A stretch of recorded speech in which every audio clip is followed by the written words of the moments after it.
What's up, cousins? It's DYANAROZAY, and I bring a unique commentary to your favorite reality TV shows and whatever is popping on social media. I need you guys to come in, join the discussion, become a subscriber if you are not already, and make sure your notification bells are on so that you don't miss a thing. What's up, cousins? Welcome to the channel. If you are new here, welcome, period. I appreciate everybody for coming through. This is late, okay? We are here having a late night chat, child. Make sure y'all have something to drink. We are talking about Real Housewives of Atlanta. This is season 17, right? Season 17. This was the finale episode, episode 18.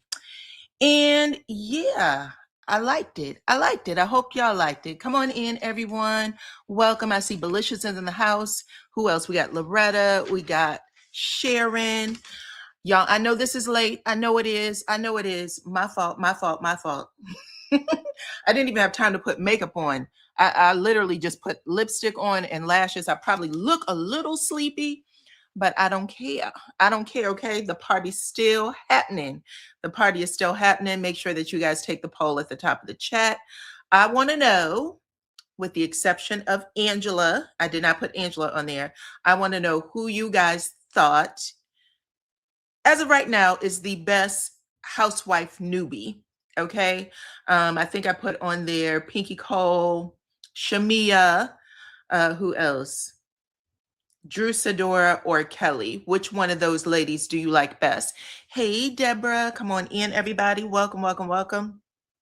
We are here to talk about RHOA. This is the finale episode, season 17. There was a big rumor that hit the internet yesterday, and people were saying that Kelly is out or Shamia's out, possibly Kelly, and that they were bringing in Nene Leakes. Andy Cohen put the kibosh on that rumor today. He said, under no circumstances will that ever happen. At least not with this season. He believes that they have all the right ingredients, that Housewives is back. Now, so that strongly suggests that everybody is going to be offered their contract, right? Whether or not they sign is something different. So we don't know who's going to sign to return, but every one of the housewives that we have seen for season 17, it sounds like he liked every single one of them. He's bringing them all back. He had K. Michelle was on Watch What Happens Live on Sunday night, and he adores K. Michelle too. Even though she didn't have a great season, he said to her at one point when she was like, I don't know what was going on. I guess it was nerves. I didn't know who to trust and all this other stuff. And I don't even think she blamed it on anybody. She just said, I had a hard season, but I got my footing toward the end. And she was like, he said, you were too much in your head. This is what Andy Cohen says to her. He said, you were too much in your head. And she said, yeah, that's true. And then he said, you also let too many other people in your head. So he suggested to her on that Watch What Happens Live set, he said, baby, I watched the season. You let them other girls tell you what to do, tell you how to be, tell you how to act. And who would the other girls be? Who would the other girls be? Who was her clique? Who was the main one telling her what to do and who to be? He told her that on the stage. I was like, God damn. That was crazy. What's up, Texas in the house, Miss Lorraine? Nice to have you. So that's the first thing I wanted to say. The second thing I want to say, I'm going to go through these dresses anyway, because, you know, I'm not going to do it again tomorrow. So let's do the dresses. We're going to decide. I'll let y'all vote if you're interested. If you're not, that's cool. I'll give the vote myself.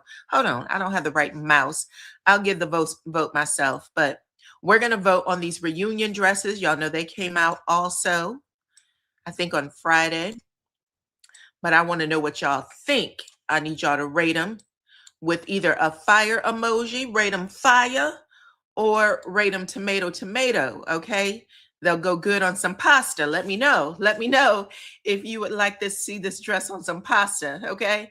With a little pasta sauce. So tell me in the chat, but we're going to go through it. I'm also going to tell you guys what I think of these ladies by their sign just like I did with Bell Collective, okay? All righty. So let's start with,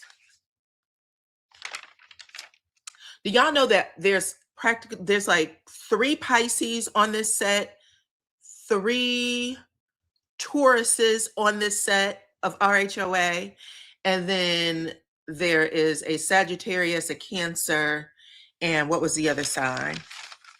A Sagittarius, a Cancer, and a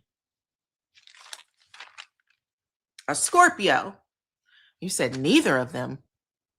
You don't like anybody's dress, child? Cosmic Queen said, bitch, I don't care. I don't like nobody's dress. All right. Y'all get to vote in the chat. Put a fire emoji or a tomato emoji. I'm going to let y'all vote. But I am going to tell y'all about these signs real quick before we get into it, okay? Let me get the dress up. First up, though. First up, the standard, baby. The standard. Y'all know she did that interview with Carlos King. And she said she is the standard. She is what it is. She said the girls didn't have any style, any flair. Okay, they didn't have a camera crew. She said she came in there and showed the Real Housewives of Atlanta heifers how to act, who to be on this set. Okay, listen, she talks big. She's about the size of a mouse, but she has the heart of a lion. Y'all might know who it is, okay? She is a Pisces. You know who else was a Pisces? Harriet Tubman. Harriet Tubman was a Pisces, baby, a March Pisces. March Pisces, by the way, is different from a February Pisces, okay? March Pisces, I don't know. When God was doing his pour, when God was mixing in the ingredients and trying to figure out who's going to be who, baby, he was real heavy-handed on the March Pisces. He gave him a whole lot of, I wish a motherfucker would. And like I said, Harriet Tubman, also a Pisces, it explains a lot. That was a little bitty lady. She was tiny, okay? And she didn't give a damn. Okay, you gonna take this trail or you gonna die where you stand. And she did it with a whole lot of people, not just the slaves she brought with her. She put a whole bunch of good in the people's faces. Y'all know what I'm talking about. You said, Diana, please. Listen, I'm just telling y'all, she has a whole lot going on. You said the only one with no stylist, for the reunion. Okay. Well, y'all see it there. A whole lot of people were laughing, like Kelly. This looked like a funhouse dress. I've heard this being said. This looked like a funhouse dress, girl. Why did someone decide to put them pearls behind you like that? Nothing looks good about it. The pearl wraps around the waist as well. Either way, not one person gave it a fire emoji in the chat. The chat is saying that Kelly is a tomato, boo, tomato. There's no difference. It depends on the planets in the position. I don't know about that. If that was the case, we would all have the same personalities. And there's some personalities that have a very distinct, they fall under a zodiac sign that's very distinct. It's very distinct, okay? So I understand that some people don't believe, but have a little fun tonight, okay? Get yourself something to drink and enjoy the show.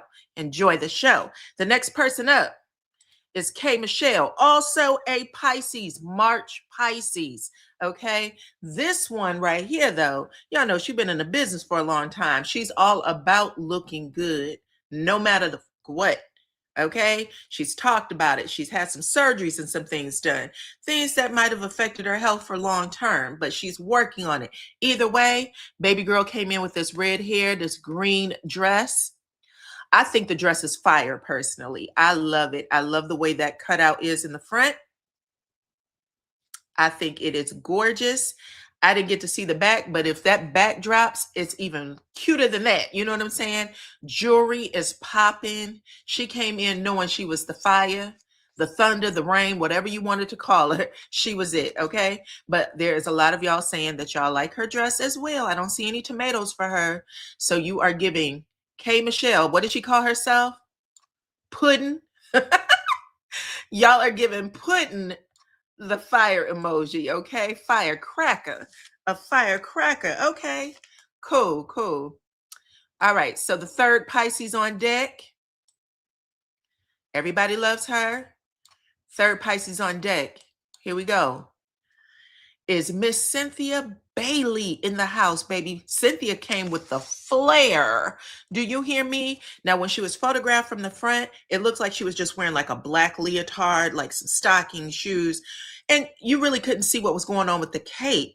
But that cape was the bomb.com, in my opinion. I'm giving her a solid 10. 10, 10, 10, 10, 10. She let the cape do the talking. The cape had like a cityscape on the back. I don't know what city, because there was also like some planets and some other things. But baby, when she popped that cape and spread it wide, it was phenomenal. Okay, this is not everybody can wear a cape. You got to know who you are to put on a cape. Okay, and this Pisces, even though she is a February Pisces, I just want to say that she's a February Pisces. February Pisces are a little more tame than March. However, they still know how to break them fucking down. Okay, y'all remember Nene Leakes saying, the Cynthia y'all see ain't the real Cynthia. Okay, and she even said, I sat at a table for dinner with Cynthia and Peter. That was when she was married to Greg. She said Cynthia cussed Peter's ass out so tough that man was crying at the table. Crying at the table. And I said, yes, that's a Pisces. That's a Pisces. They'll break your ass down left and right. Anyway, there's more of you. There's a few tomatoes. Is there any tomatoes? Oh, one person said that's not her swag, but everybody else loves Cynthia Bailey and her cape. They are giving her fire emojis. Okay, cool. You said he deserved it. You know damn well he deserved it. You know he deserved it. Right. Okay, let's talk about the next person. Next up, let's get to these Tauruses real quick. Y'all probably can guess who the Tauruses are on this show. And we are going to start with the first one. Let's put her up here. The first Taurus up. She actually has the personality to me of a Taurus. Very calm, very collected when she's going back and forth. Her feelings get hurt easy though. She just don't let you know it. And that is a sign of a Taurus. A Taurus looks like they shake shit off. They don't. Anyway, this beauty, Miss Angela Oakley, who stands, what? Is she 5'10", 6 foot, size 12 foot? Okay, gorgeous. She wanted to put on something simple. You can see the dress, it's gold. She has a panel in the front that's cut out. Very beautiful. It comes up to the top, which we can't see all the way, but there's a collar also in the same material of the dress. And then at the bottom, you get a little leg, whether you want it or not, because when she walks, it's a little peekaboo action going on with the shag that's coming down from the dress. Anyway, I thought she was the bomb.com. She said she wanted something simple and easy. That is very much a Taurus, very classic. Also someone who believes that you can't count them out. Now, they do hold a grudge, child. That's for sure. Except for when people they love, they might give you a break. They want to work things out like she's doing with Charles. But outside of that, the majority of y'all are giving her fire emojis. Y'all said she's the bomb.com. You love the dress. Me too. I thought it was age appropriate. I just thought she looked fire, period. Okay. She looked like she was making sure everybody stayed cool in the house. What's up, Deidre? Check this out, y'all. Miss Deidre Keys is in the house. She is a moderator and also a member, but she is over here trying to make sure y'all have a good time in the chat. So say hello to Miss Deidre. Angela Oakley is a 10. All right, let me get to this next Taurus in the house. Okay, I said there was 3. The other Taurus is, bam, Drew Sidora is a Taurus. Okay? She is a May Taurus, not an April Taurus, a May Taurus. But get a load of her, okay? I thought that Drew was gorgeous. I'm not going to lie. When I first saw the dress, I was like, this is different for Drew. I don't know if it was the black. I don't know if it was the bottom part is really, you're not actually paying. You're not expecting it. Let me say that. The cutout across the chest, you're not expecting it. The one sleeve on, one sleeve off. She was stunning. It did not look like any look that she's had in the past, including the strawberry blonde hair that she has crimped. There's a whole bunch of little mini crimps in the hair. Anyway, striking, very fashion forward, in my opinion. I mean, like when she walks in the room, even if you didn't know who she was, your eyes is going to land on her and you are going to stare her down until you figure everything out. Okay. Let me, what she got going on with the hair? What she got going on with the eyes? Well, let me see the full dress. Like you're going to pay attention. And that's what you want with a reunion look. You want people to stop, gag a little bit. What? You know what I'm saying? And this for Drew, she definitely did it. I think it's it's not a Drew Sidora look. Let's put it that way. I would not have picked this. I wouldn't have thought she would have picked it. But whoever she allowed to pick it for, 1000% fire emoji. 1000% fire emoji. Let me see. Some people said that you wish that she would have had her hair blown out. Okay. I think there was a story behind it, like she couldn't get it right. And so they ended up doing it that way. Hey, Felicia. Anyway, fire emoji for Drew. She wins. Nobody gave her a tomato. I don't think I see one tomato for Drew. Okay, excellent, Drew. You did that. All right. Let me give y'all the third Taurus on the RHOA cast, okay? The third Taurus. Shocked me to find out she was a Taurus, though. But let's put her up here. It's Shamia. Shamia has a whole slew of names. People call her Shamessi, Shameen Girl, Shamumu, whatever. There's so many names for Shamia. It's insane right now. There's has to be at least 20, 25 names that are floating around on the internet, some variation of her name. But here she is standing like one of the Golden Globes. Okay, she is wearing a gold dress. It looks like it's reflective almost, like you can see the light for sure, but it looks like you could almost see like your reflection in it. And yes, I'm not sure. Let me put it this way. She has like a seashell design in the dress, which I do think is pretty. I think the design in the dress is pretty. Where I get a little confused, just a little, is here with the collar and then how it cups the breast and then the cutout in the front. I don't know. I'm in the middle with that part. Now it fits her like a glove, but I'm not sure. And also I like that she did a minimal makeup look because y'all know she likes to wear a lot of the blue and the darker color shadow. So I'm happy that she let her eyes do the talking because she has beautiful eyes, big almond shaped eyes, the type of eyes that everybody, you want to be born with. You want to be born with the big eyes. So she has beautiful eyes, but she made sure she gave us a tan muted dress or face, I will say. You said you don't like the dress on Shamia. Okay, so we got some fire emojis, tomato for the hair, fire for the dress, don't like the dress. Okay, there's more people. You don't like Shamimi, but I don't like Shamimi, but I think that the dress is fire. Okay, I think that a lot of people like the dress. I was caught in the middle. I think that maybe whoever designed the dress did just a little bit much because the material of the dress is so striking. Her figure is already so striking. So, but it's personal taste. Either way, the chat said that dress is fire, okay? And like I said, Shamia is also a Taurus. She is a May Taurus. I'm used to Tauruses being very, how Drew has that real strong personality. Even if people don't like her, she'll get with your ass in a second. You know what I'm saying? She comes into the room, she studies people, she knows that she's smarter than you. She'll try to trip you up a little bit with that mouth. You know what I'm saying? That's Drew.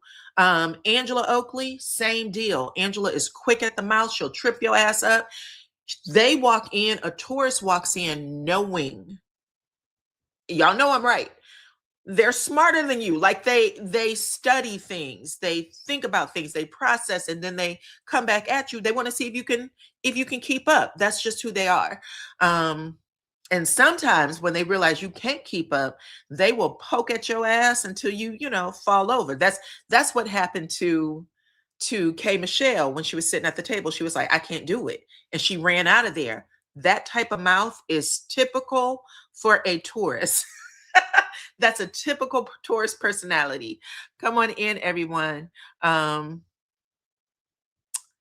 Anyway, I was shocked to see that Shamia is a Taurus. I guess we're not getting all of Shamia's personality because she has a lot of boulders on her shoulders this season with her family life. We'll talk about that in the review. But let's get to the next person. The next person up is Pinky Cole. Let's do Pinky Cole real fast. Here we go. Pinky Cole is in the house. Miss Pinky Cole is a Sagittarius, okay? Whoo, Pinky. Pinky is a smart woman, period, okay? She's very smart. She is a nonconformist. That might explain this look. Nonconformist, beats to her own drum. She don't give what you think about her. She doesn't. She don't care if you don't like her hair, her clothes, her makeup, whatever it is. She's never going to bow down to you. She's only going to do what she thinks is best for her. The color of this dress is beautiful. I actually like the sleeves. I think it's very dramatic. I think it's very dramatic, but I don't think it's dramatic enough for Pinky, if that makes sense. Through the season, we saw Pinky very simple for the most part. Even at the parties, she was pretty simple. She didn't do a whole over-the-top look. I'm not sure that this is considered over-the-top either, and I just want to put that out there. What's the lemons for? But she is preggers. That's true. The footage came out today that she's preggers. So it could be that she had a whole nother dress in mind and she ended up landing on this one. That could be the case. Either way, let's see. You guys are, it's going 50-50 for her. You guys are 50-50 in regards to the fire emoji and the tomato emoji. So she's in the middle. Not a loss, but not necessarily a win. Either way, she did a good job. She did a good job, and she's glowing. Very pretty woman. Okay, let's move on to the next. Phaedra. Y'all know Phaedra sign. I know you know it. Phaedra is a Scorpio, baby, and this is Scorpio through and through. Y'all have seen Phaedra on this show. Y'all know how she plays it. Scorpios, silent, stinger, pays attention. Okay, you said this is a Scorpio look. This is a Scorpio look. This is exactly what it is, from the hair to the makeup to everything. Okay, Phaedra is a mama of 2 teenage boys. Look at that body, yaddy, yaddy, yaddy. Look at that body, yaddy, yaddy, yaddy. Look at them arms, baby. She ain't letting herself go for shit. She is fine as wine. According to Dr. Ken, child, he couldn't take his hands off of her. Dr. Ken was on that damn show talking about, oh my God, I love you. You're the spark. You're the this. I said, baby, if you don't take your hands, uncuff that woman, okay? Anyway, Phaedra, the majority of y'all, in fact, all of y'all, I haven't seen one tomato. Everybody said Phaedra got it, okay? So she is a fire. Her dress is fire. She wins, okay? She wins. Phaedra looks damn good. Listen, that little woman, and she is a tiny little tot too. For her to have 2 teenage boys bigger than her damn near, that says a lot. $750,000 worth of jewelry. Okay, the chat said that Phaedra put on her Instagram that she is wearing, is it Phaedra? She is wearing $750,000 worth of jewelry. You're talking, okay, so there was a photo of her that had a bunch of necklaces on, and I don't have that photo here, but I remember what you're talking about. So there's 2 photos, 2 different sets of photos with Phaedra in this dress, and one she had on a bunch of silver chains. So And it had like jade and all kinds of stuff. So I know exactly what you're talking about. Okay, let's get to the last girl. The last cast member was Portia Williams. What do you think of this dress on a scale of fire emoji versus tomato, child? Y'all know Portia is coming back. She's in her winning season. She's in love. She is in love. That's what her big announcement for the season finale is that she chose Sway. She chose Sway as her mate, okay? And she took Mike off of life support, okay? Gave him back to the bowling alley. Okay? Anyway, y'all can see it. She is in a green that is very reminiscent of nature and life and living. And y'all know all cancers, and Portia is testimony to that. It does not matter how bad things get. It doesn't matter what people say about you. You are going to make your way up out of that motherfucker, and you are going to live. Okay. You're going to live in a way where people are like, how does she do it? Like, people are going to be questioning how it's done. That is Portia. She lives for that. Okay. She has some bad seasons. She's had some bad seasons in love, bad seasons in marriage, bad seasons in whatever. But you get over that fucking hump, and it's time to live a new life. And she does that seamlessly. She is the epitome of a June Cancer. Her birthday is the day after mine. Okay. Yes. So I agree that she did her big one with this dress, and it is fire emojis. Everybody, the majority of y'all, I see one tomato, but the majority of you guys are giving her fire emojis. Okay. And yes, that wraps up the girls. Stunning. I know that's right. Okay, y'all. Thank y'all for participating in this little review with me for the dresses. Was it Paris? Yeah, maybe. I don't know, but I can't say for sure who it was. I can't say for sure. My moonchild sister. Yes. I was born on the first day of summer. She was born the day after me. I have a lot of, just how you live your life. Just live. Don't care what people say or do, because motherfuckers will put you in the ground. They will put you in the ground. They'll try to anyway. And nobody likes a happy spirit. They just don't. You know what I'm saying? Come on in, everyone. Welcome to the chat. Now we are going to get into this review. Y'all see that I am wearing the Pam Grier t-shirt today. If you are interested, there should be a link or a shopping cart on the front of your screen, and you can tap it and it'll take you exactly where to buy. That's where I got mine from, okay? All right. Now let's get to this review. Let me put my marquee back up here. So, if someone's just scrolling through YouTube and they see me, they'll be like, who is that? It's DYANAROZAY. Welcome, y'all. So we are here to talk about the show. Now, listen, y'all don't have to agree with me. I don't care. It's fine for you to disagree. Just keep it, respectful. Yes, Jackie Brown. Okay, so listen, it opens up with Portia, Cynthia, and Drew. They're over at Portia's house doing a photo shoot for the Go Naked hairline. And, they are having fun. They are in their bag, even though they are working. When those girls get together, not just Cynthia, Portia, and Drew, but also add Angela in there, add Phaedra in there. When those girls get together, they all seem to be laughing, joking, having a good time, having each other's back. You know what I'm saying?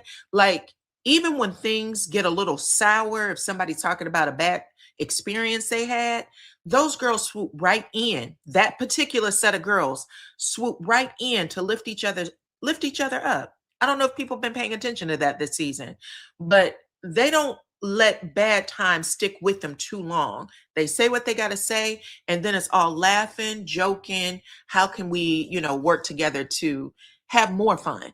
And right now we got these three ladies who are smooching on each other, child. Now, I don't know you had to do all that, but, what's RHOA if there's not a little kissing back and forth between these ladies? Because that seems to be all they do. That seems to be what they do. But they are kissing each other on the mouth, child, making jokes, laughing, and having fun. And I wanted to point this out because I have been saying this for a very long time. Portia's group always seems to be laughing. Shamia's group seems to be a down energy, down energy. And a lot of the stuff that people have been saying about, you don't see when she's having a bad time, referring to Shamia, maybe it's because every time we see them on screen, they're not necessarily up or happy, right? This would be the 5th episode that they referred to Shamia as a dark cloud. This will be the 5th one this season. Okay. But I just wanted to point out there is a huge contrast. Every time those ladies are on screen, we are watching, we are smiling, we are giggling, we are like, bitch, can we be friends? Can I be a part of the friendship group too? That is what they give every time we see them collectively, engaging with each other. Okay, moving on. Not the full cast, just those particular ladies, okay? But anyway, moving on. Pinky, Shamia, and Drew, they all meet up to take Pinky and Shamia's little babies. They're at some sort of haunted pumpkin patch. The babies are always cute. It's always good to see the ladies as mamas. So they're walking them around. K. Michelle is also there. Let me also say that. Did I say that? I think I said Drew. It's not Drew. It's K. Michelle. My bad. K. Michelle, Pinky, and Shamia go out to the haunted pumpkin patch. Now, K. Michelle does not have any kids, but she says that she is everybody's auntie and that she loves all the kids and that's nothing they can do about it, okay? The second they walk in, they're talking about Drew. That's why I wrote Drew's name here, because K. Michelle cannot help but to get one off on Drew. Oh, do y'all need another witch? I know somebody you can hire. Why is Drew on the mind? And this is what I mean when I say there's a significant contrast between Portia's group when they're together and Shamia's group when they're together. They're just in a downtrodden way. But she starts off saying that she's making jokes with the employees. The employees don't know who Drew is. They don't care. Okay. They're just like, okay, give her an application. You know what I'm saying? Then the girls go sit down and they continue to talk about Drew. Who the fuck did Drew think she was, bringing that horse, and she do too much and I can't stand her. You know what I'm saying? And they are all just making faces and rolling their eyes. And I was like, I wonder what else y'all have going on if it wasn't for Drew, right? Anyway, following that part of the conversation, they also end up talking about George and Ashley. And I don't know if y'all heard the audio that Ashley, George's wife, released on Sunday night, but she should have kept it to herself. Okay. So they didn't hear that audio. All they heard and saw was a conversation that was had at Shamia's Halloween party. And while they're sitting there, they're just, oh, Angela looked like a damn fool. She had egg on her face, especially when Ashley and George was like, what the fuck you talking about, right? So they're all having this conversation. I'm going to get to Ashley's audio in a second. But after that, Shamia says, I'm just taking bullets 24/7, right? I'm taking bullets 24/7. Again, my energy changed from watching Portia's scene to Shamia's scene. I'm sitting there like, oh God, again, I'm taking bullets 24/7. Then you hear Pinky say, well, it's a tit for tat to Shamia. Now, I don't know if y'all were paying attention to that part, but she says it's a tit for tat. And the second she says that, Shamia looks at her like, and she looks over at K. Michelle like, is this bitch serious? A tit for tat. And she's like, what do you want me to do then? What do you want me to do? Pinky says, you don't have to go after every hurt, Shamia. You get hurt, you go after somebody and try to hurt them. This is coming from the cast, the people that hang with her the hardest, the longest, the people she's been with riding the entire season. This is the finale that they're saying this shit in. Anyway, Pinky says, I miss the bright light, Shamia. I miss who you used to be. And Shamia goes, what do you want me to do? What do you want me to do? I got a horse in my yard, taking a shit everywhere. I get fined by my HOA. I'm like, I don't know what I'm watching. Anyway, we'll get there. She starts complaining about that shit, right? And so they try to make light of it, because if you look at Kay Michelle's face, and she already tried to have this conversation, the same conversation with Shamia, where she said, girl, I don't want to see you lose yourself, become a different person because your friendship is over with Portia, right? Pinky's having the same exact conversation. Whether people like it or not, that's what it is. That's what it is. The girl is low energy, period. Anyway, and she might not have always been like that, but she is here. After that, I just want to point this out. I could play the audio. If y'all didn't hear it, y'all can let me know in the chat and I'll play it. But on Sunday night, after the episode aired, Ashley's crazy ass decides to release the audio of her husband at a charity event where he is on a microphone. And he said, the first time I met Shamia was at the Cheetah Club. The Cheetah Club is a gentleman's club in Atlanta. It's considered a high-end gentleman's club where women walk around nude. Nude. The first time this man met Shamia was at the Cheetah. And I said she was so fine, I had to pay her. Okay. Now, I didn't hear anybody in the audience laughing. I listened. I put the phone to my ear like, well, is people in the audience laughing at the joke? Nobody was laughing at the joke. He was just loud as fuck on a microphone. And then, because I just want to point out, Angela wasn't at the charity event. Angela had her ass at home. But for whatever reason, that man, George, left the charity event, goes to his neighbor's house because they live next door to Angela. I don't know why. I don't know why he would retell that joke to Angela. Makes no sense. But he leaves that event and then decides to tell Angela the joke he told at a charity event over Shamia. It was a strip club. We didn't know that. Everybody was like, y'all should know it was a joke. I don't know if everybody knew it was a joke. I don't think so. And I don't think that you would come back and tell that to your neighbor unless you wanted to infer something. That's my opinion.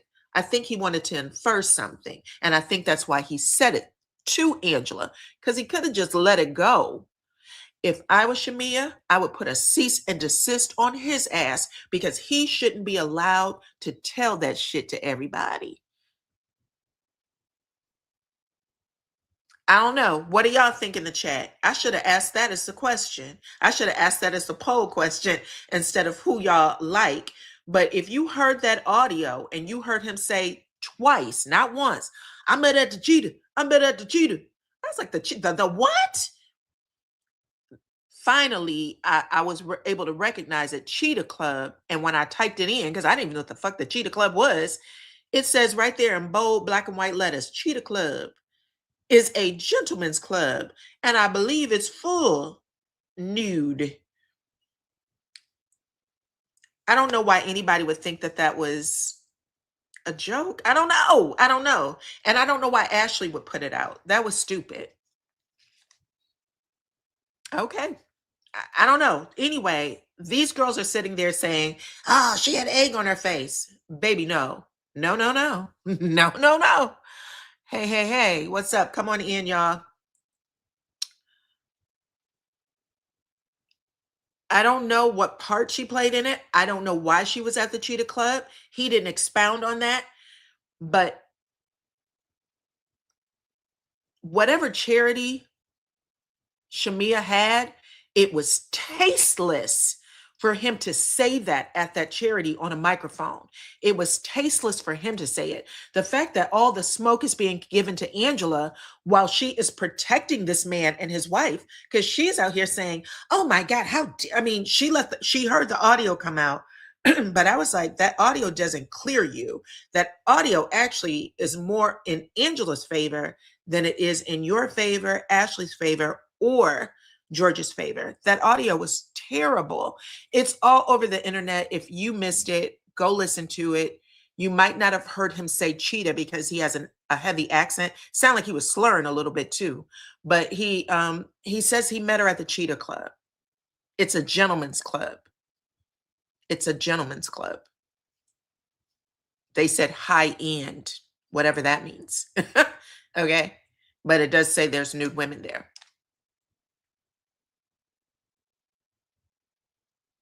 Good evening. Welcome, welcome, welcome. But anyway, after that conversation, after she says that Drew and that damn horse, she said, baby, I don't know what Drew thought she was doing, coming in there thinking she was Drew-ance and bringing that horse, but she owes me $2,200. She owes me $2,200 because my HOA billed me. There was shit everywhere. So clearly there was horse poo all over the neighbor's yard. Wherever this man took this horse was shitting it, not only in her yard, because her yard is one thing. She shouldn't get fined for what's in her yard, but it sounds like it was in the neighbor's yard, in the street, it was all over. And so because of that, people complained and she got fined $2,200 for the cleanup. And she said that she don't think Drew got $2,200. She said that heifer ain't got it. So she needs to apologize. And if she doesn't, then I might have to find a way to get that money up off of her. Okay. So that's basically how it ends. But yeah. That was their sad ass conversation. Boo, boo, tomato, tomato. Okay. Let's get to the next.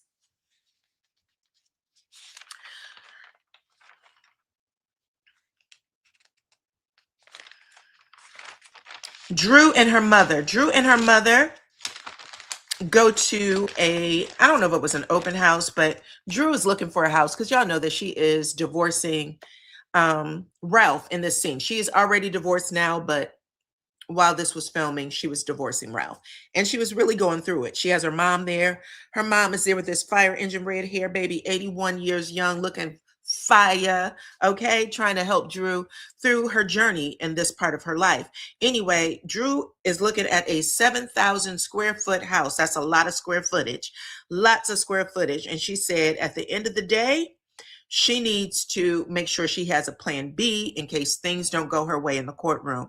Because as of right now, while that show was filming, she said, this man is suing me for full custody of the house. He wants the damn house. He wants primary custody of the children. And he wants child support and alimony. So Drew is like, I am prayerful. I am praying. I need all the prayer warriors at my mama's church to get on their knees, get them hands together and pray for me, baby. She said, because right now, my estranged husband has put a claim into the judge saying that I am a bad mama. And the judge has asked me for all of my travel itinerary. So when I tell them that I am at work, that I have to catch a plane to wherever, California, Los Angeles, wherever, New York, now I got to prove that that was where the fuck I was, because he's saying I'm a bad mama. So even if she wanted to, okay, sneak out with a sneaky link or something and didn't get back home in time, he's clocking it. And he told the judge, this is what's going on. And the judge said, bring me everything. Every flight you've ever taken this year while you had primary custody. I want to see it. And they are going to line them up with the dates. It was supposed to be Drew's time to have the kids. So that's what she said on the show. Some of you guys may know that there was also an allegation that was clearly proven because Drew did lose primary custody of the children. That when the kids was in Drew's care, Drew wasn't getting the kids to school on time, or they weren't going to school at all. All of these showed up as a problem for the judge, unfortunately, and a problem for her at the end of the day. So during the school year, and I believe, 9 months out of the year? During the school year, Ralph will have primary custody of the children. So he has those children Monday through Friday, or Monday through Sunday, really. And then Drew is going to have that I'll see you on Friday and then a couple of weekends out of the month, but take them kids to school on Monday. So the judge said you're too irresponsible to have the kids during the school year. And that is unfortunate for her. That's what's going on. But I did feel really bad for Drew when she was telling this story to her mama. She was really crying. You could tell because she had all of the veins in her forehead, child. They all, like, popped out on her. And she was snotting and crying. And I was like, my heart was breaking for her because I know that has to be hard. And she said in her confessional, she said, how can we be in a place right now where this man is telling my children and telling a judge that I am a bad mama? And that has to be fucked up. You know what I'm saying? That has to be the worst thing that you go through. But anyway, I pray for her that, she finds the light at the end of the tunnel for this, that she gets the house that she wants, that she loves them kids down when they come over to her house to visit. And that they see a strong mama in her. You know what I'm saying? She needs to keep herself strong. She needs to keep herself strong because she don't know. Those kids are getting into their teenage years. And sometimes they might petition the court and say, I don't want to live with daddy no more. I want to live over here. They can do that. So you just got to make sure you do everything right. Everything right. Okay. I see y'all saying something about Martell. I don't know, child.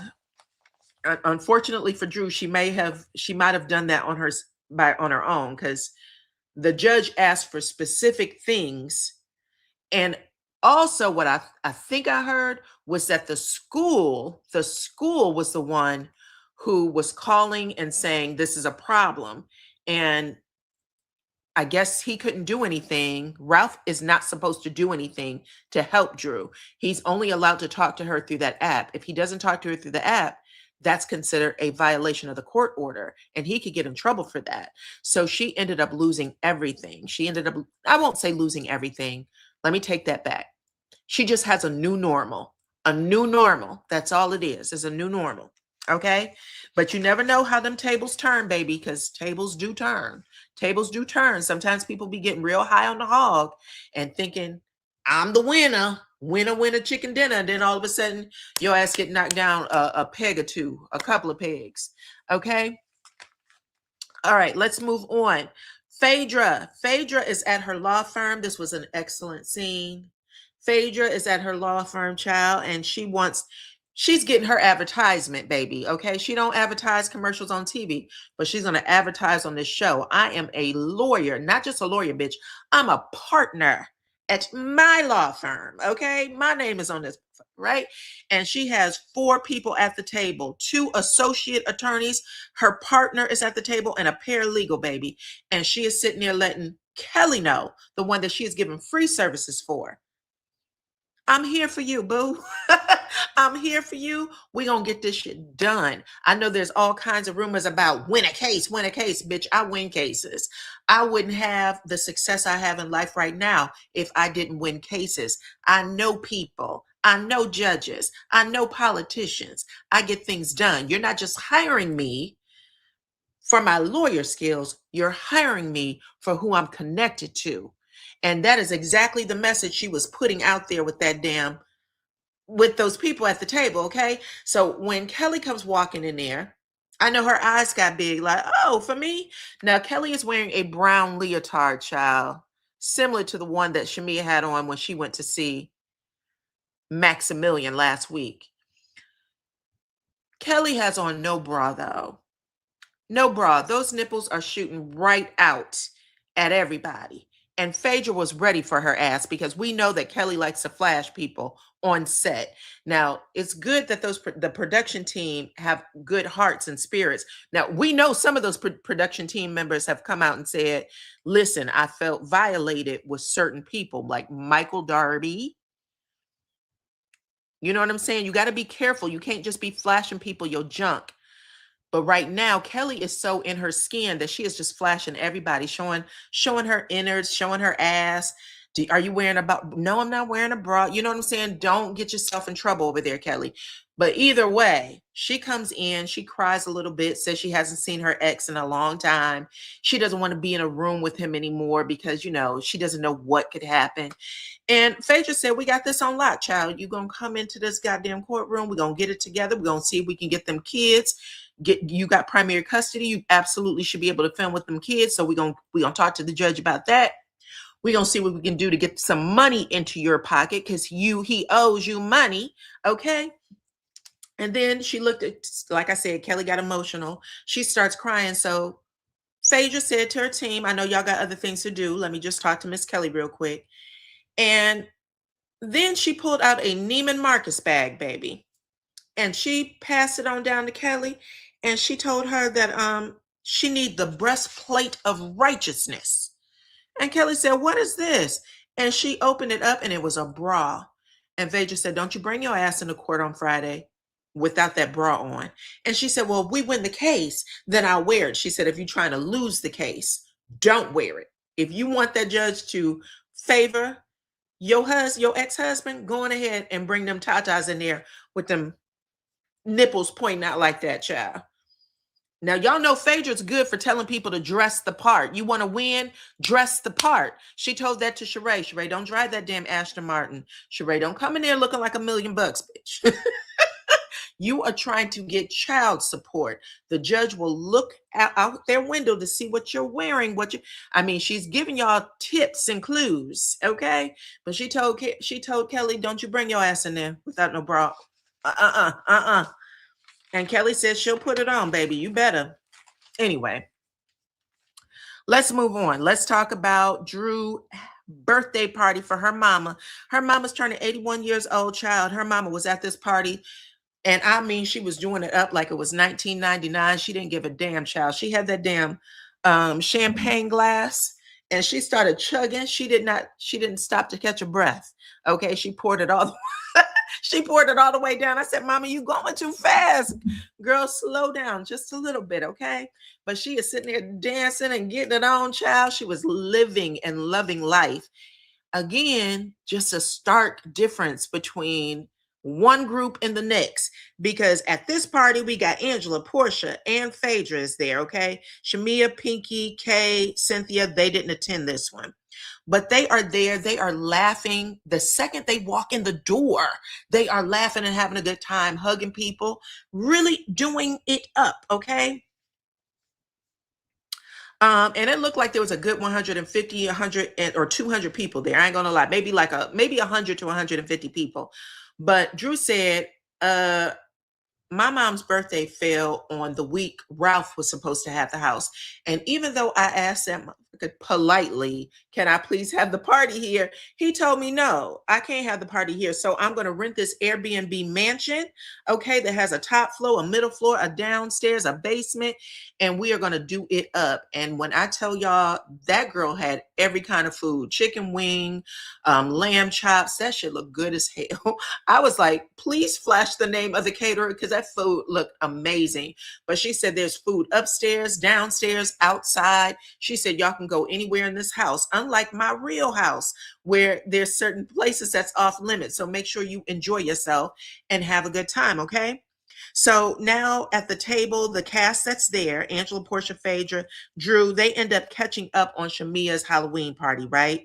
And I think it was Angela, can we expect some animals here? You know, you got a horse. Can we expect some animals? And Drew said, absolutely the fuck not. Okay, we're not doing that no more. And not only that, but she said she's never, ever, ever, ever, ever giving Timu Jay-Z a second chance. She said it is donezo for him. Okay, but Black might come through. So y'all know the guy from Louisiana, the one that was really, he was really liking Drew. At least it looked like they had a whole bunch of chemistry. And then it came out that he is a scammer. And I was like, well, maybe it was real good that Drew found out early because it sounds like he's one of them people who like to tell you, give him $1,000 and he'll turn it into 100,000. So anyway, Drew is letting the girls know that she ain't trying to mess with him. And then Dr. Ken, y'all remember Dr. Ken? He was Dr. Ken was Drew's I think her marriage counselor with her and Ralph before. And Ralph, oh my goodness, was giving Dr. Ken the blues. Well, now he just counsels Drew. So he comes walking into this party, y'all. And I swear to God, he lays his eyeballs on Phaedra Parks, who looks like sunshine, child. She is dressed in yellow.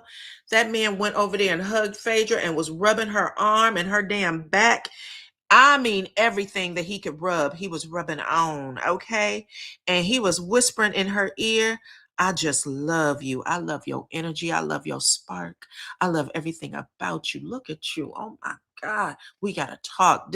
And look, Phaedra had a couple, so she was just kind of rolling with it. Phaedra was rolling with it. She knows Dr. Ken, but she's like, okay, yeah, all right. Do you now? Like, Phaedra. Phaedra's hilarious, but she's kind of rolling with it while everybody who was sitting at that table was like, what the fuck is going on with y'all? What is going on with y'all? Why is Dr. Ken taking all kind of liberties with you, rubbing you down like that, right? Anyway, after Dr. Ken came up for air, because he was really down there. I mean, he was whispering sweet nothings in Phaedra's ear. But when he came back up, he turned around and looked at Portia and he whispers in her ear, let me counsel you with the next one. And she said, with the next what? He said, marriage. And she was like, if you don't get the hell away from me and out of my business, child, I'm not getting married anytime soon, sir. You don't got to worry about that. And he said, cool. Okay. Well, I'm just, throwing my name in the hat. Then he again walks over to where Phaedra is. Phaedra was sitting there licking this glass, child, looking at Dr. Ken. She said, I like Dr. Ken. I like me some Dr. Ken. She licking the rim, the saw off the glass. She walked someplace else. Dr. Ken chased her ass down. And now he has everybody like, sir, do I have to remind you? Aren't you married? And he said, mind your business. Dr. Ken said, mind your business. I don't know what made you think you could ask me what I got the fuck going on. But no, I'm a guest, okay? Y'all take for the show. Not me. Anyway, Phaedra and him tipped off into the night while everybody else was sitting there like, what is going on? What is going on? Okay. Anyway, it was a time. I thought that shit was hilarious. Who else? Okay. So next scene is Shamia and her surrogate. I'm going to assume that the reason why Shamia has had such a hard time this season isn't necessarily because of what everybody else was doing or said to be doing to her. I think it's because she is carrying a load of trying to get the surrogate, hoping that the surrogate, carries this baby to term. And she talks a little bit about it here. But it's a heavy spirit. Now, I do want to just point out Shamia at home, how she dresses. She had on this nice lime green jacket that covered the front of her real good, very conservative, sexy look. She's still body yaddy because she got it. So they know she can't hide a whole lot of it. But how she dressed to speak to the surrogate and sit beside her husband was so different from how she dressed to sit in front of Maximilian. Okay. I don't know if Max is married or not, but I don't know. She was just giving a different energy, a different vibe. I didn't see her tongue come out her mouth. I didn't see none of that. It was a completely different Shamia. So we know she can do it. We know she can do it. But here, doorbell rings. Shamia goes down, answers it. It's a woman named Daphne. Daphne is the surrogate that Shamia has greenlit to be her person for this last male embryo. Okay. And she goes into a room to talk with this girl, and Gerald comes into the scene, right? She didn't call Gerald. He just came through. Gerald comes in and, excuse me, Shamia jumps up and she said, oh, introduces them. He lightly hugs Daphne, and Shamia says, isn't it crazy that this is the first time the two of you are meeting? And I don't know why she said that, other than maybe production wanted her to say it to see if they can get a reaction out of Gerald or more conversation out of Gerald, but he didn't give it. Okay, because I was like, I don't know if you needed to say that at all. But she said, isn't it interesting? I can't believe this is the first time the two of you met. Well, why can't you believe it, Heffa? You're going through the process. You know, you met the girl. You invited her to the house to meet Gerald. That was the wildest conversation I had seen. Listen, I'll say this. I don't know how much of the stuff that comes out of Shamia's mouth is driven by her. It's just something she thinks to say, or if something that she is being forced to say because production forces her to. But I would have never said it. I would have been like, here's Daphne. Let the audience think whatever the fuck they want to think. But that's it. I'm not saying anything else. Okay. Anyway, she ends up having a very light conversation. Gerald said, I appreciate you moving forward with doing this cycle with us. The surrogate lets them know that she just went through a mock cycle, so her body's very receptive to the medication, and she's letting them know, I should be able to carry this baby for you. Like, everything went well, right? Gerald leaves the scene after that, so he doesn't stay the whole time. Another thing that just seems a little awkward or off, he doesn't stay the whole time. But Shamia tells the surrogate in tears, and if you were paying attention also to when Gerald was asking questions or made that light little statement, Shamia looks down like there's something going on with that relationship. I'm sorry. I know people don't want to hear that, but there's something going on with that relationship that's just not 100%. And it could be that they are trying to have this baby, because that shit does affect you. It 1000% does. 1000%. A lot of people divorce when these cycles don't happen. They divorce when they don't get the child that they want. There's something wrong, though, and she's not saying it out loud. But what she does end up saying to Daphne is, I hate to put this pressure on you, okay? Because whatever God's will is will be God's will. And then she starts crying. I'm using the last of my male embryos.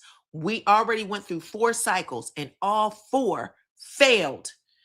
You are going to carry the last one. This is it. And this is a lot of pressure for me. And she tells her that, right? And so the surrogate, because I know that has to be heavy for her to hear. You know what I'm saying? But the surrogate is trying to take this shit in stride. And she says, I understand, but you got to focus on the light, is what the surrogate says. Again, this whole conversation about lightness and darkness around Shamia, you got to focus on the light. The light is there. You got to focus on that. And then Shamia said, funny you should say the lightness, because all of my friends keep telling me that I don't have my spark, my light is gone. But they don't understand how hard this is, how heavy this is for me. And she starts crying there. And then she starts crying in confessional. And she tells the people in confessional, I haven't even allowed myself to think of what happens next if this embryo doesn't go to term, if we don't get her all the way to birth. I haven't allowed myself to think about it.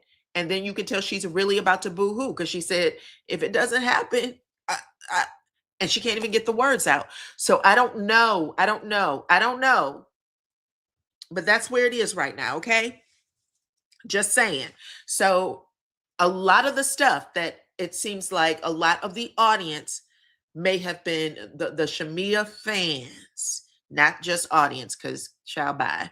Shamia has been on the show before. She knows what this show is. We remember when Shamia went to Kenya's hair care launch. She had that shampoo line, and she went in there and she wanted to fuck up Kenya's shit. So she ended up opening up one of the bottles and drinking it. And she said, it's water. Her whole line is a fraud. And she said that to a group of people. There was press and everything there. And Kenya came down and told her to walk the plank. Y'all remember that? Get the fuck out. This is a queen shit. Walk the plank. So she knows how to get dirty with people. She said dirty things when she was a friend of the show. Go back, watch season 8, 9, and 10, damn it. She does that. The thing that's wrong is in her own household. That's what's wrong. It's nobody else. And I'm happy that we even got here. And I wish that that part would come out at reunion because, oh my God, the Shamia versus Portia shit, womp womp, dumb, dumb. Oh, everybody's picking on her. No, that's not it.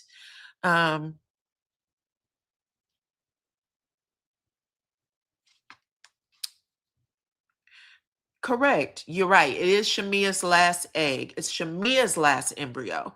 It's her last DNA, her last genetic code to have a male child.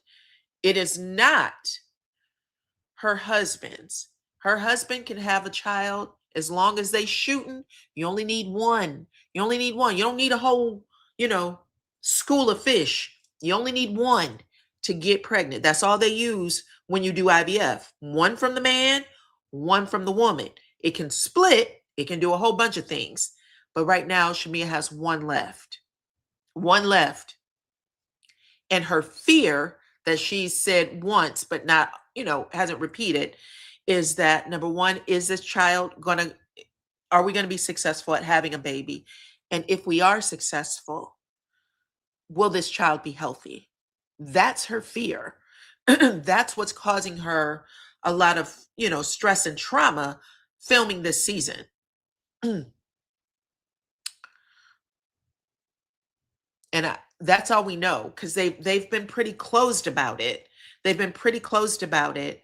But she's already said last season, season 16, she already said, I'm scared to have another baby. I'm scared to have it. It's not that I don't want to because he deserves it. He deserves whatever he wants. He's a great husband. But I'm scared that this baby won't be healthy. I don't think I can do it again. And she also said she's scared that the one embryo, the golden child, okay, the one that they want to hold up to the sun, might not make it.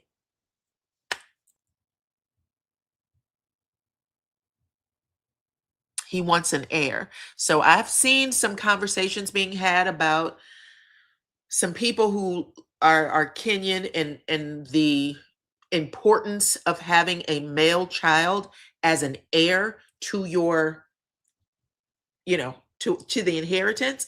The female children will be taken care of. The girl children will be taken care of.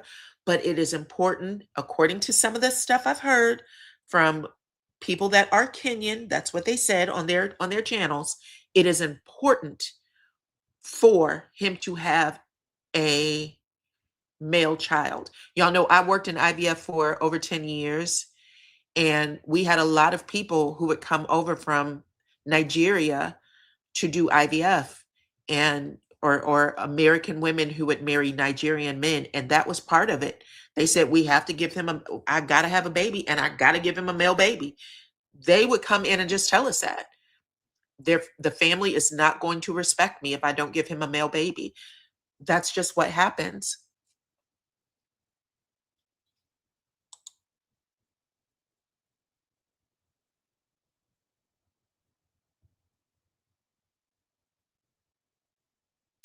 So anyway, I think that's it. And I'm glad that this is the last part of the season. I'm glad it ended on this.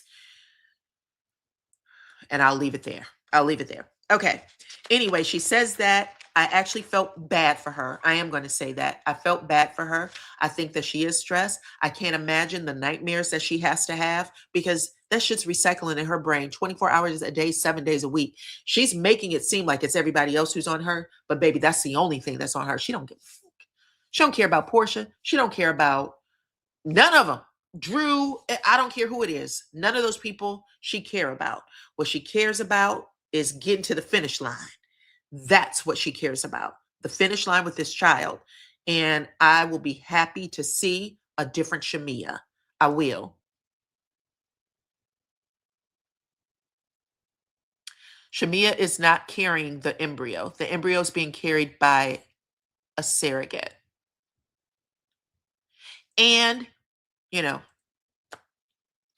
surrogate she was pregnant, so it did take. there's a point where you gotta after they implant the embryo, you have to wait so many weeks. They tell you to wait a month or two before you make the announcement to make sure that you get through that first trimester. She was on the plane at the end of the episode and she said, "We're pregnant to Gerald." And I mean, that's the first time his eyes actually lit up, lit up. You know what I'm saying? Even on his birthday, he didn't light up. But when she said, "We're pregnant," he went, "Really?" And he kissed her on the cheek. He was so excited. So I hope that they do. I hope that she says she wants a baby by Thanksgiving. I hope she has her Thanksgiving baby.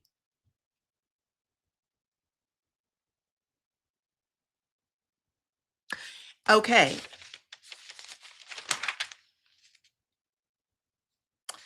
Next up is Angela and Charles. Is that right? Oh, Portia and Sway. Okay. This was a short scene. Um, there are people asking why didn't she carry her own? From what I'm understanding, she has some health issues that doesn't allow her to carry. And you don't want to risk it. You want to make sure that you have the most ideal womb to have that person carry, right? Okay, so Sway comes over Portia's house, child, and Portia is unlike what she does with Mike. I don't know if anybody was paying attention. When Mike comes over, she's just like, "Hey, a nice little hug and walk off."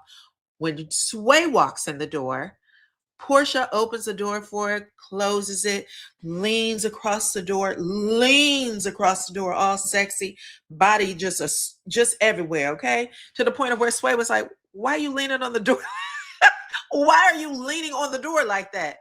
And Portia was like, "Oh, I guess I was just trying to look sexy." I was like, that's Portia. That is the Portia that lets everybody know she is into you. We have never seen her do that with Mike ever, right? So they end up going and sitting down and chit-chatting a little bit. And Sway, who tells Portia she got some women on her roster that she's still dating. She literally says this. Yeah, there's one or two or three that I still got hanging around that I go out with every once in a while. However, I don't like this triangle shit that you got me in, okay? I might be dating some other women, but I don't like that you got me dating, that you're dating me and you're dating somebody else. I was like, if you don't cut it out. So Portia's like, "Oh, okay." I was like, "Yeah, girl, you should have checked it right then and there." But anyway, she said, "Well, it's interesting you should say that because Mike did, bring up the L word." She went, "Already?" So Sway's like, "Get the fuck out of here. So you feeling him or not?" And Portia basically says, "No, nope." She's taking Mike off life support. Okay. She's going to let, him just finish breathing out the air. She said, "I'm done with him." And not only did she not like him, child, she didn't like him and didn't have enough respect for him. If you want us to believe this damn storyline, the new Portia didn't have enough respect for him to give him a call and say, "Hey, I was dating another person. I'm really connected to them though, so I'm a let this go." No, she didn't even say that. She at the end she said, "Bitch, he found out because I made a post where the two of us was out and I said happy birthday and this is me and hers. We go in places, you know what I'm saying?" So long story short, Portia just says, "I want to be I want to be exclusive with you." And Sway agrees. And so they are girlfriend and girlfriend. That's it. Shit. Nothing else to say. They are girlfriend and girlfriend. And the end. Okay. We already seen it. Portia and Mike had no chemistry. Yeah, I ain't never seen her lay down. Hell, she damn near lays down for dinner. No, I'm joking. But she definitely has chemistry with Dennis. She has no chemistry with Mike. She returned him to the bowling alley, like I said. Let's move on. Angela and Charles are at home eating dinner, and they got all the kids there, child. We got Charles's son. We got Charles's son, Angela's daughter, and then the daughter that Angela and Charles share together. The two youngest children has Charles's entire face. Oh my God, how cute. They are the cutest babies, all of them, all of them.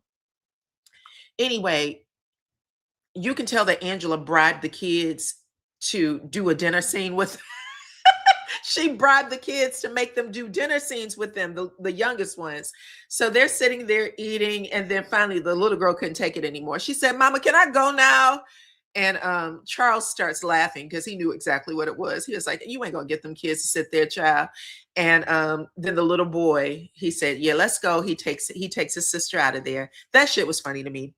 Anyway, now we are left with Amari, Angela's oldest, the one that is married to a woman and didn't tell her mama about it.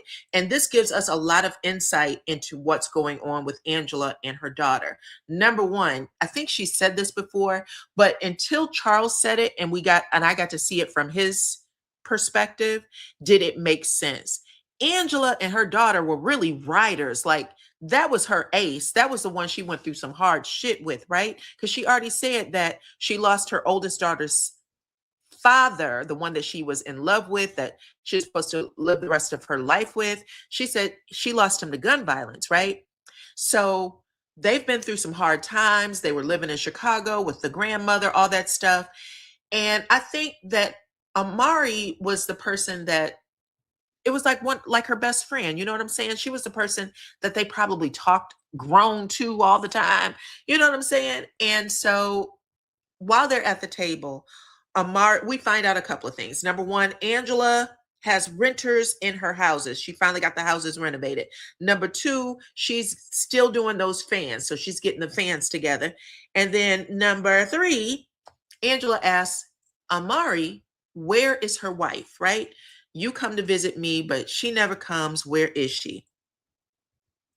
And Amari said, well, she's really afraid of you. Okay. She's afraid of you. So she probably won't come. Not to mention the fact that heifer's either at work or at school, and nothing comes before that. So it doesn't matter. She won't even, give me a little bit of time. She won't even compromise to give me a little bit of time, but I can call her if you want me to. And Angela said, absolutely, call her. Now, when she says this, you see a smile come across Charles Oakley's face, because Angela said, I haven't seen or spoke to that girl since before you guys got married. So once they got married, that girl just cut off everything from the family.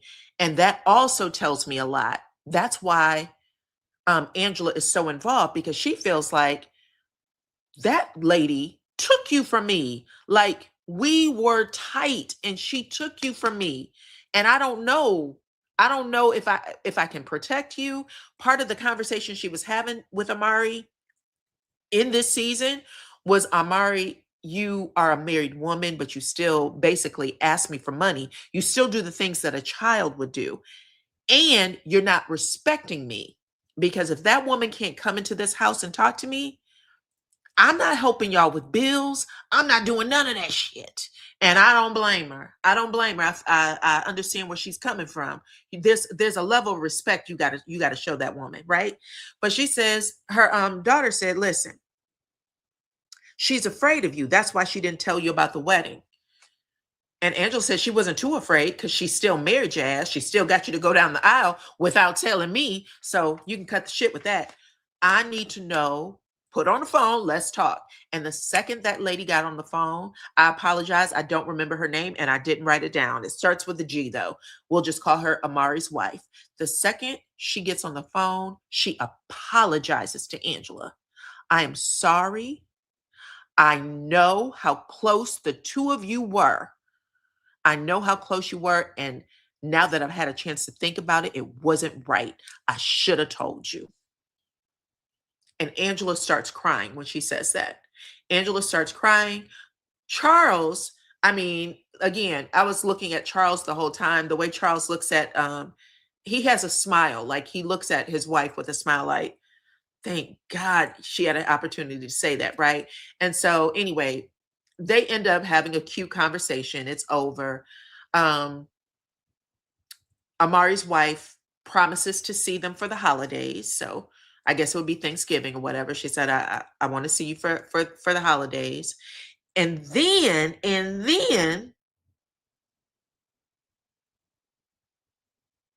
after that's done, Angela asked Charles, is there anything that you would like to say to Amari? I feel like I'm doing all the talking, right? And he said, no, she's grown. She has to make her own choices. Marriage is hard. Life is hard. But he's not the type of person who's going to chastise and all that stuff. He feels like once you make the decision, some dads with their daughters, they will counsel them all the way through. And then there's some dads that they got to let you make your mistakes. And then when you fall, they'll pick you back up. That's the type of dad that Charles is to Amari. So anyway, it was a great family scene. I really enjoyed seeing Angela and Charles on the show. I hope they don't let none of the outside noise get to them. Mostly Angela, because I don't think Charles gives a shit. But they have a great family. And that's, some of the stuff that I miss about old school RHOA was watching like Nene Leakes with her sons and them growing up, Sheree with her children. Like we need that family element back. I love seeing Portia and her daughters, and I'm glad that Shamia and Pinky brought their family in, but we need to get inside Pinky's house. Pinky won't let us inside of her house to see what her and Derek got going on. I want to know. She's not his biological child, but if she's asking, do you have any advice? Do I do all the talking? Do you have any advice for her? I would think that he sees himself as a father figure to her in some capacity. I don't think he feels like, well, that's not my daughter. I don't give a fuck. You know what I'm saying? I think that he loves her and he wants to see her do well in life. And I know that he wants the two of them to be okay. Because he even said at the table, y'all were tight. Y'all had a close relationship. So he says it in confessional. She's been hurting. She's been hurting because of this. So if he knows that his wife is hurt. Oh, thank you, girl. The other thing that happened at the table, child, I forgot that part. The other thing that happened at the table is Amari says to her mama, I didn't want to say this to you, that you were right, but you were right. I probably shouldn't have gotten married. Okay, she said, marriage is hard, and everything you told me to, when you were trying to lecture me about what I did, everything you said was right. And that's why you don't let people do that to you, especially when you have kids and somebody sneak them off to do something that they're not ready for. That woman probably knew Amari wasn't, I don't know anything about her, but she most likely knew Amari wasn't ready. And she also probably knew that Amari's mother is the strongest figure in her life and the most influential. And so she did what she did to get Amari on, pull on the side. You know what I'm saying? Anyway. Yeah, they've been married for what, 10 years, 11 years? I don't know. Which means that, because I think Amari's 24. So since 14 years old, right? Anyway, now we're at K. Michelle's listening party. This is the last scene. Anyway, this listening party, it looked like it was fire. I mean, it was a beautiful setup. Lots of people there. Not just the cast. Jazzy Faye was there. Jessica Dime was there. Some other Atlanta celebrities were around. K. Michelle's sister was there. K. Michelle's sister looks exactly like K. Michelle. Anyway, Drew comes in. She's one of the last people to arrive, I think. No, it was actually Portia. But when Drew comes in, she goes over. She says hello to K. Michelle. They actually hug and kiss. They're basically like, we're going to squash the beef. Thank you for inviting me. Drew said, I'm shocked to even get an invite. I know this heifer can't stand me. So I'm going to come in here. I'm going to mind my P's and Q's. I'm going to mind my P's and Q's. But she said, I'm just shocked to be here. So I'm grateful, right? Drew goes around, even though everybody had been talking bad about her. Shamia, K. Michelle, Pinky, she goes around, she hugs and kisses everybody. Everybody seems real receptive. She's not blowing anybody off. She's not, snarling. You know the shit women do sometimes when you walk in someplace. I'm not talking to that bitch, whatever. She went around and she said, listen, I'm going to humble myself because I shouldn't be here in the first place. So I'm here. I don't care if I don't care if production did make her invite me. I'm going to say hello. I'm going to hug. I'm going to kiss. I'm going to say thank you, whatever the things may be. Now, while she's doing this, Shamia is still side-eyeing Drew. I just want to put that out there. She's the one who's like, do I trust this bitch? Do I like her? And then after she does that, she pulls the invoice, that $2,200 invoice, out of her bra and hands it to Drew and said, baby, you owe me for that horse shit that went around the neighborhood. And Drew said, are you serious? This is a joke. Why wouldn't you tell me this before now? Why would you let me get to the party and tell me? And Shamia said, it's real. You can have it. Drew swears it's performative. She doesn't know if she can trust Shamia or not. And Shamia's in a bad mood now because she's like, why do you think I'm lying about this? Because who wouldn't? Why would you give me an invoice for horse shit at a listening party, girl? You could have done this a million different ways. You could have filmed a phone call. You could have filmed a text message.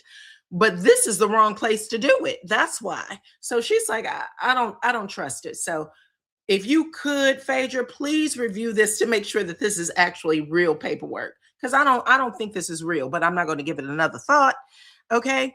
Anyway, everybody else is walking in. Cynthia Bailey and her cheekbones. Also, her young boo thing is there.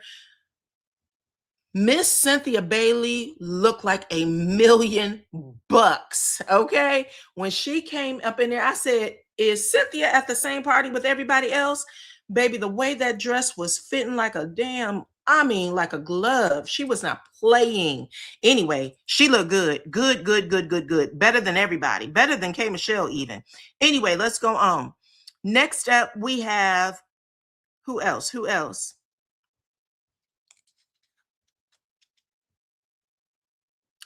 We have Portia and Sway. They enter the room. Now, when they enter, Portia is greeting everybody except Shamia. She doesn't even look Shamia's way. She doesn't even look at her. But when I tell y'all, Shamia looked like she was about to cry. The second she sees Portia, I felt like her lip might have quivered. Like she did this thing with her face and her eyes, and she looks to the side, and Portia's introducing everybody to Sway. And now you're gay now? This is your girlfriend? Oh my God. All of Shamia's people, Pinky, K. Michelle, who else? Kelly, they all over there hugging Sway, hugging Portia. Oh my God, girl. I went, y'all don't see that lady is in the corner, sulking, sourpussed. She couldn't get her shit together. In confessional, production is like, girl, what was this? Why were you giving us this look? She said, I did everything I could to salvage the friendship between me and Portia. But now I can't give it any more energy. I can only give her the energy she gives me. Well, the energy she was giving was, hey, everybody, the life of the party is here. What's up? And you was giving the very opposite of that. So you got to get that together, Shamia. Ugly. Anyway, Pinky is over there in the corner talking about Portia is glowing, okay? Clearly, Lady Parts is doing it right. And then she's making some jokes about Lady Parts, and then K. Michelle's like, well, girl, if you're interested. And then Pinky said, well, my husband's right over there. And I'm going to tell y'all, Derek looked like he was ready to go. He was just sitting there like, I don't want nothing to drink. I don't want to hear this music. I'm ready to go. He was sourpuss. The second sourpuss face at that damn event was Derek. But they're sitting there making jokes. They're dancing. They're laughing. They're doing the whole nine. It was a fun time for the most part. Angela comes in. Angela brings out those damn fans. Portia's blowing Drew Sidora, who's giving us Beyonce flair, Beyonce tease. While this is happening, Kelly realizes, oh, I got to be back on Shamia's team. So now Shamia and Kelly are sourpussed. I don't know. I just want those girls to get out of it. I want them to snap out of it. Anyway, long story short, K. Michelle sings her songs, right? She sings a couple of songs. She gets all the cast to sing a couple of songs, including Drew Sidora. Drew Sidora gets funky on the mic for a little bit. They kiss each other again. They hug each other. They tell each other that they love each other. It seemed like a really good moment. Now everybody should be packing up to get the fuck out of there. Okay. You ain't got to go home, but this is over. So get the hell up out of here. So we got the little congregations now. you know, Portia's over there saying she's in love with Sway. This is their first outing out as girlfriend. Then we have Pinky Cole making some sort of speech about her not filing for bankruptcy anymore. Is this true or not? Because I thought that she did file for bankruptcy. I thought some of the stuff that's been coming out in the news is that she filed for bankruptcy. In the scene, though, she said, I'm not filing for bankruptcy. I got it figured out. And everybody cheers for her. Like, go ahead, girl. Glad to hear it. Then she says, I'm going to tell you what I'm glad to hear. I was shocked to see K. Michelle and Drew Sidora finally breaking the ice. Okay, so y'all said she filed for bankruptcy. She says on this episode, I'm not filing. I didn't do it. That's what she said. So clearly there was a change of plans. But she gives Drew and K. Michelle their props. She's like, baby, I am so proud of y'all. I was shocked. You're hugging on each other. You're kissing on each other. Okay, you're singing songs. Thank God. Who knew, right? Maybe there's hope for us all. Drew makes a joke. She said, well, she's a little cuckoo cuckoo. And then Kay's like, but you cuckoo cuckoo too, bitch. And she went, yeah, but there's a difference. I wasn't at a table talking about there's a scheme that Todd set up to tell a story about how my pocketbook smells. Okay. She said, I didn't do that. That was your ass. And that got K. Michelle as hot as fish grease. She said, bitch, you was just as crazy for saying that I was trying to fuck on that man in your phone. I don't know that man. I said it 1,000 times. Now Drew is like, girl, and she pulls out some receipts to show that K. Michelle did, in fact, know Black. Kay says she just met him in August. She said, you've been talking to this man since February. You've been talking to him in the DMs, hearting shit, responding to him, saying, happy to see you at the show, all the things. When she pulls that out, Kay charges Drew like she is about to beat her ass, but one of the security guards catches her in mid-charge, pulls her back. Drew, on the other hand, she's like, bitch, if you're coming for me, I'm gonna come for you.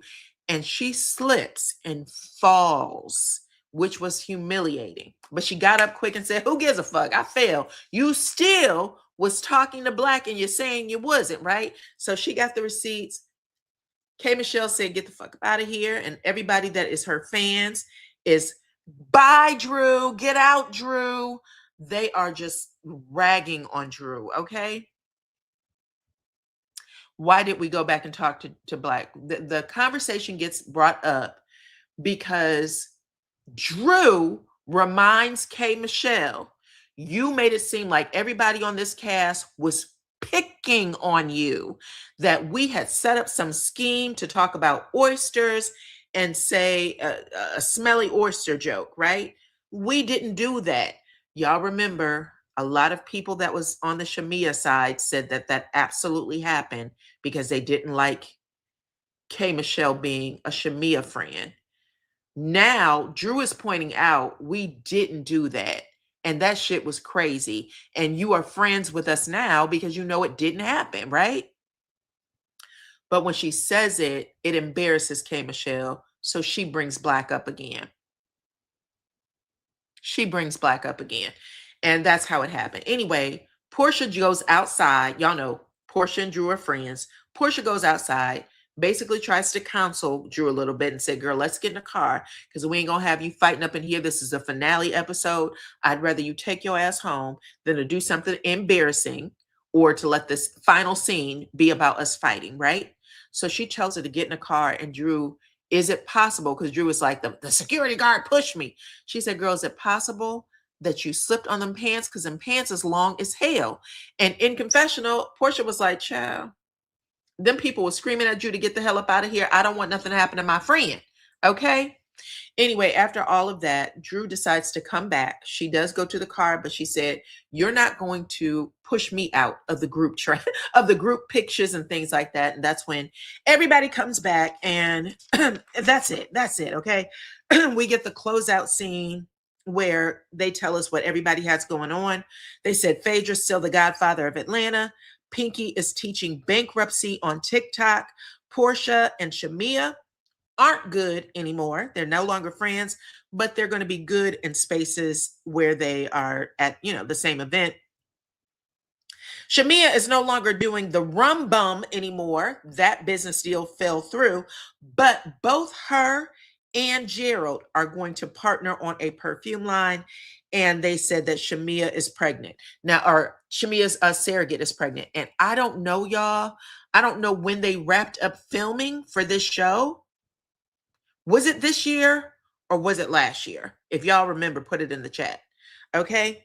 Anyway, Drew was very embarrassed, but Drew, I am proud of you for going back up there and allowing yourself to be a part of the final scene.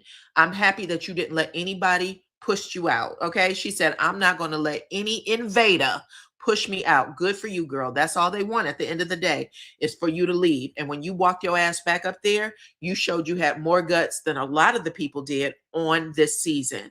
Okay. So you said it was last year. Was it last year before Thanksgiving?